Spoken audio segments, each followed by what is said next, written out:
I just was recently in a house just a few days ago with twin 1.5-year-old boys. When I got into the home and did the walkthrough, I did find in their bedroom literally marks on the windowsill of the boys' room. More often than not, it's not that actually that causes the child's exposure. I've done, about 75 investigations a year over the last 3 years, but in this case, it did actually end up being a direct chewing of a windowsill surface. Pigments and whatnot can have a certain sweet quality to them, which is apparently one of the things that attracts children to them.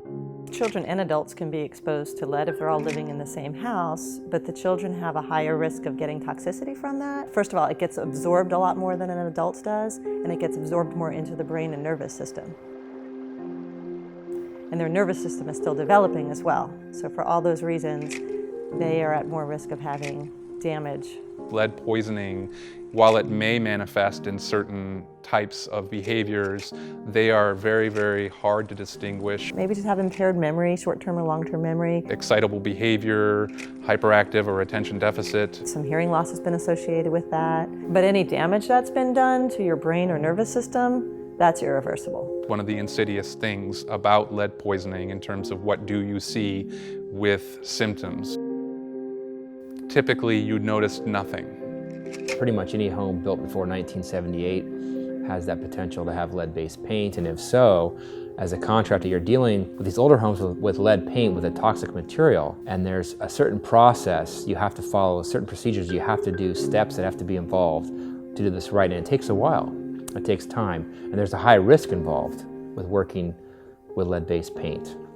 As far as who bears responsibility for compliance with the regulations, the buck stops with the general contractor. Homeowners can't be expected to know all the regulations that dictate the work practices of a contractor. We're going to go and we're going to scrape or we're going to disturb that and cause it to move or dust to be made, and that becomes a health issue for people because where's that dust or where's that paint landing? Where's it going? It has to be contained.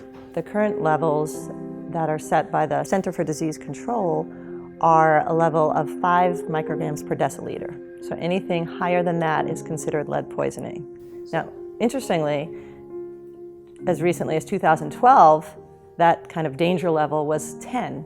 And about 30, 40 years ago, prior to the 1970s, levels of 50 or 60 were considered dangerous. They have to make sure that it's not going to be turning to dust and it's not going to be falling off to where kids or animals can eat it. A lot of families, when I'm ask them these questions at their screening, they don't even know how old their homes are, so it's not really something that's foremost in their minds. It's estimated there's over 35 million homes in America that have some lead on them somewhere. If we don't address it, we continue to poison our future with lead.